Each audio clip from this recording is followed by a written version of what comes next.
বন্ধুগণ নমস্কার। প্রথমে আপনাদের বলব আপনারা আমার চ্যানেলটি সাবস্ক্রাইব করবেন এবং ভিডিওটি লাইক করবেন। আজকে ওয়ার্ল্ড অফ স্ট্যাটিস্টিক্স একটা আইএমএফ ডাটা প্রকাশ করেছে, পাবলিশ করেছে। তো সেটা একটা খুব মারাত্মক ব্যাপার আর কি। মারাত্মক ইন দ্য সেন্স যে কীভাবে ওয়ার্ল্ড ইকোনমিক ডাইনামিক্সটা চেঞ্জ হয়ে যাচ্ছে। সেখানে দেখা গেছে যে 10টা যে দেশ, সেই দেশগুলো যে গ্লোবাল রিয়েল জিডিপি গ্রোথ 2026-এর, অর্থাৎ অর্থনৈতিক বিকাশে তার মধ্যে যে 10টা দেশ আছে তার একটা ডাটা দিয়েছে। আমি সেই ডাটাটা বলছি আপনাদেরকে।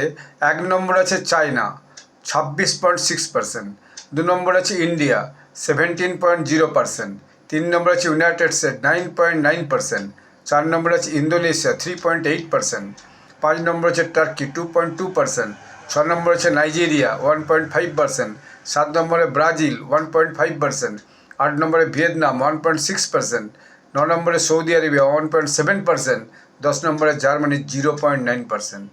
তো দেখা যাচ্ছে জার্মানির গ্রোথ একদম নেগেটিভে যাচ্ছে বলা যায়।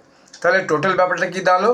টোটাল ব্যাপারটা দেখা যাচ্ছে যদি চায়না এবং ইন্ডিয়াকে দুটো দেশকে ধরে নেওয়া হয়, তাহলে যে গ্লোবাল গ্রোথ, সেই গ্লোবাল গ্রোথ হচ্ছে 43.6%। এবং এশিয়া স্পেসিফিক যদি দেখা হয় সেটা 50% অফ দ্য টোটাল গ্রোথ, শুধু এশিয়া স্পেসিফিক্সে। তো এটা কোনো মামুলি ব্যাপার নয়।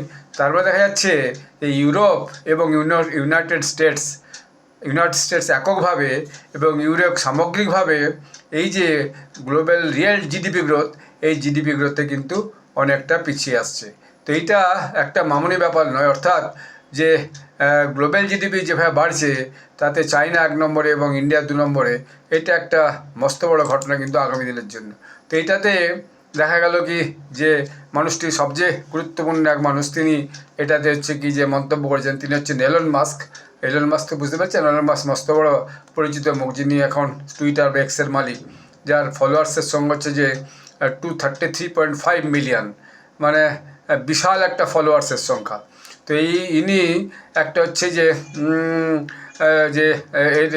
এর ভিত্তিতে একটা যে মন্তব্য করছেন, সেটা হচ্ছে the balance of power is changing. অর্থাৎ আগে যে পাওয়ারটা আমেরিকার কাছে ছিল এবং ইউরোপিয়ান ইউনিয়নের কাছে ছিল, সেই যে ব্যালেন্সটা কিন্তু একদম সে ধীরে ধীরে পরিবর্তিত হচ্ছে। এই ডাটাটা তারই প্রমাণ। ধন্যবাদ।